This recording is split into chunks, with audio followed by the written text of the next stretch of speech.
Olá, eu sou o professor Samuel e essa aqui é uma série de 20 vídeos de resoluções do vestibular da UES de 2020.1 na disciplina de matemática, certo? Essa aqui já vai ser a terceira e, sem enrolar muito, vamos para a terceira questão. Todo número inteiro positivo pode ser escrito de maneira única, a menos da ordem das parcelas, como uma soma onde cada uma das parcelas é uma potência de 2. Por exemplo, 19 é igual a 2 elevado a 0, mais 2 elevado a 1, mais 2 elevado a 4. Nessas condições, o número 45 pode ser escrito como a soma de n dessas parcelas distintas, onde n é igual a 3, 5, 6 ou 4. Essa ideia que o problema está querendo passar para a gente, ela se confunde muito com a ideia de números binários. Para quem não está lembrando que é o sistema de numeração binário, ele consiste num sistema de numeração em que ele tem apenas dois algarismos, tá? Em geral, o 0 e o 1. Tá? E como todo sistema de numeração que a gente estudou na nossa vida escolar, como babilônico, egípcio, ele pode ser convertido para o sistema de numeração decimal, que é o que a gente usa atualmente. Né? Para dar um exemplo, vamos citar o número 1, 0, 1, 1, 0, que alguns gostam de escrever com essa notação aqui para dar ênfase que ele é um número binário e não o número 10.110 do nosso sistema de numeração. Tá? Como é que eu posso converter esse número para o nosso sistema de numeração? Tá? A gente faz o seguinte, ó. A gente pega aqui o primeiro algarismo, tá?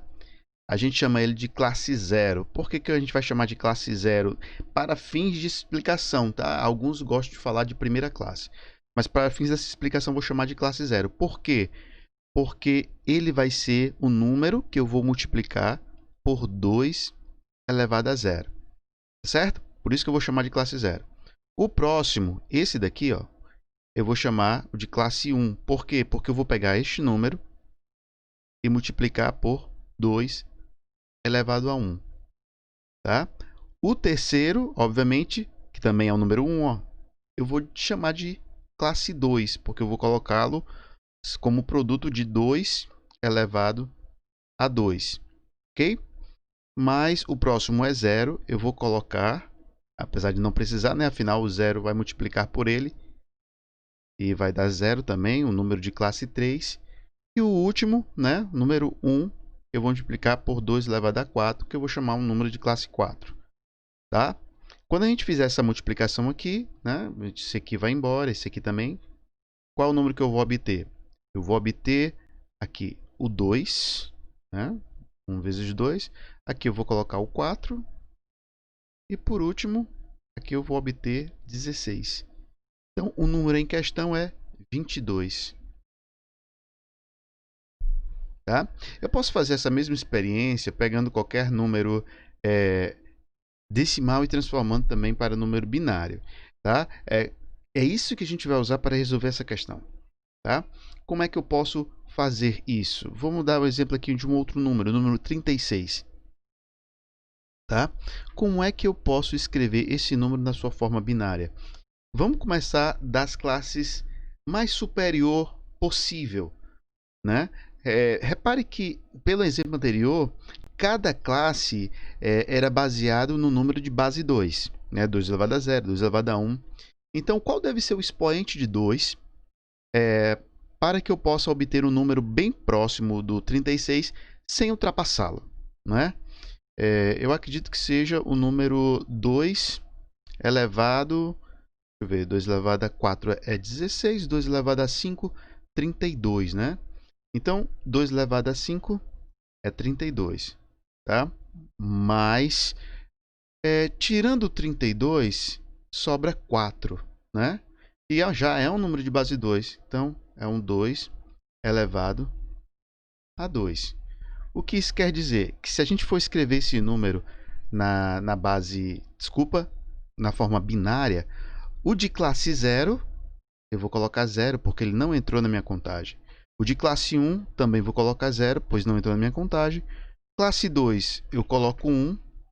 3 e 4 também não aparecem na minha contagem. E na classe 5, ele aparece uma vez e só pode aparecer uma vez. Então, o número 36 em sua forma binária é o número 100100, certo? Então, como seria o número 45? Vamos tentar empregar a mesma técnica, tá? A gente pensa no número de base 2 que mais se aproxima do 45 sem ultrapassá-lo, né? Acho que a gente pode pegar o 2 elevado a 5, que dá 32, porque 2 elevado a 6 vai dar 64 e vai ultrapassar. Então, temos 2 elevado a 5, né? Mas 2 elevado a 5 é 32. Sobra então aí 32 mais 8, 40, 13. Certo? Como é que a gente pode escrever o 13 utilizando esse mesmo processo? Né? O 13 pode ser escrito como 2 elevado a 3, que é 8, né? Porque se a gente pegar 2 elevado a 4, dá 16 e ultrapassa. Então fica 2 elevado a 3, que é 8, né? Mas ainda vai faltar 5, então a gente coloca o 5 aqui do lado. Tá? Da mesma forma, o 5, como é que a gente pode escrever o 5 como duas parcelas, né? Sendo que um deles vai ser de base 2. Vai ser o 2 elevado a 4, né? Opa, desculpa, 2 elevado a 4 não, 2 elevado a 2, que dá 4. Né? E ainda sobra 1. Então eu vou colocar o número 1 aqui do lado. E o 1, como é que eu posso escrevê-lo? O 1 eu posso escrever como 2 elevado a 0. Então a minha soma, usando apenas números de base 2, pode ser escrito dessa forma. Ou de forma binária, pode ser escrito como classe 0 entrou, ó. Classe 1 não entrou. A classe 2 entrou. A 3, a 4 não. E a 5 sim. Então, esse seria um número equivalente a 45. Tá certo? Então, respondendo à questão, né,